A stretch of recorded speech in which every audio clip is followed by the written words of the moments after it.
Estamos de volta com o terceiro e último bloco do Inspirar de hoje.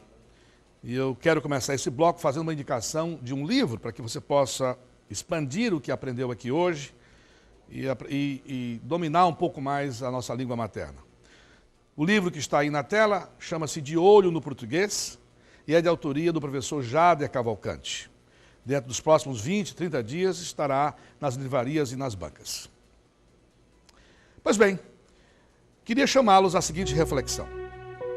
A humanidade tem vivenciado, principalmente nos séculos 20 e 21, uma contínua desconstrução de quase todas as suas certezas. Quase todas as convicções que pareciam inabaláveis foram desmanchadas. Muitas fronteiras que pareciam intransponíveis foram rompidas.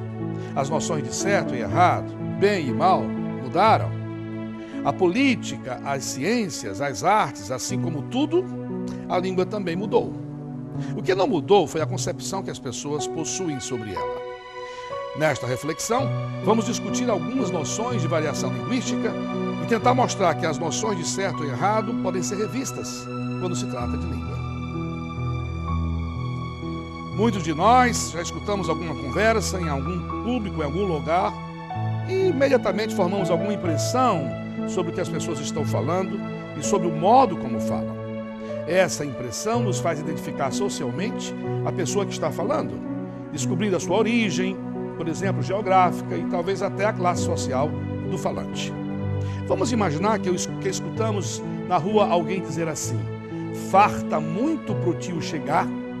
Percebem que, na verdade, ao ouvir este enunciado, a gente percebe uma diferença entre a palavra falta, na qual a consoante L é pronunciada atualmente de forma dominante como a vogal, U, e a forma como a pessoa falou, utilizando o R no lugar do R. Em razão desses traços da fala, muitas pessoas poderiam concluir que o falante vem do meio rural, ou então que possui baixa escolaridade.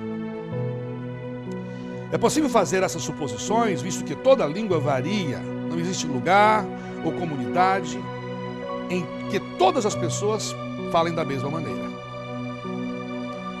E também porque essas variações são reflexos de diferenças sociais, tais como origem geográfica e classe social. Assim, um dos princípios da linguística, a ciência que estuda as línguas e a linguagem, é que a organização da língua não está associada com homogeneidade. Na verdade, a variação é uma característica totalmente inerente a todas as línguas. Vamos primeiro expor o que os livros didáticos e gramáticos da nossa língua falam sobre a famosa norma culta. Na maioria dos livros didáticos de português e nas gramáticas, podemos achar definições parecidas do que é norma culta de uma língua.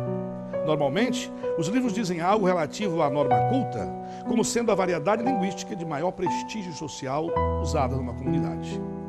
É consenso que a escola deva ser o primeiro lugar, o lugar por excelência em que o aluno adquira ou aperfeiçoe a norma culta. No entanto, há pouco tempo, foi lançado no Brasil um livro didático que apresentava variações linguísticas, deslocando de lugar a noção de certo e errado. Assistiu-se, então, a polêmicas midiáticas a respeito da língua. De um lado, jornalistas defendendo que o falar correto é o ensinado nas gramáticas normativas e ponto final. Do outro lado, linguistas defendiam que existem, na verdade, variações da língua. No meio dessa confusão, o que precisa ficar claro é que a língua é o canal de interação entre os seres humanos e deve ser essa a sua função. União ao invés de dispersão. Nessas polêmicas linguísticas, normalmente os profissionais da mídia posicionam-se contra os livros didáticos que explicam e legitimam as variações linguísticas. Entretanto, muitos dos que defendem o certo como sendo somente o que está na gramática, não utilizam a gramática normativa na escrita dos seus próprios textos. Se ao fazer análise dos textos desses profissionais, basearmos-nos exclusivamente nas regras da gramática normativa, podemos detectar alguns erros. Eles mesmos não conseguem falar e escrever de acordo com as ditas regras gramaticais, as quais defendem. Mesmo assim, as pessoas seguem apegadas às noções de certo e errado.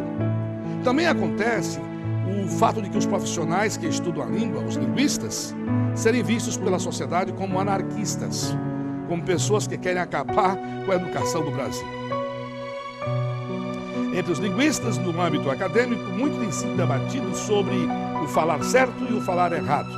Discute-se o fato de que a elite usa a língua como meio de mostrar superioridade e, com isso, discriminar o suposto falar errado. Contudo, saindo deste ambiente acadêmico, como é que será que as pessoas realmente veem a questão do falar certo e do falar errado? No consenso popular, na grande massa de nosso país, não existe a noção de que há falar certo ou falar errado. A maioria das pessoas não consegue conceber que existem variações linguísticas ou se percebe que existem, pensam que devem ser evitadas. Essas variações podem ser de vários tipos: geográficas, pessoas de diferentes estados falam com sotaques diferentes; históricas, a variação temporal da língua; sociais, pessoas de diferentes classes sociais falam de formas diferentes, dentre outras. Por fim, é pela língua que conversamos, é por ela, através dela que nos comunicamos. É através desta mesma língua que pensamos, registramos, sonhamos, etc. É pela língua que o mundo acontece. Não existem falares errados. O que existem são falares diferentes. Da mesma forma como o ser humano está em constante processo de mudança e também o mundo está sempre mudando, a língua também tem o seu direito e necessidade de variar.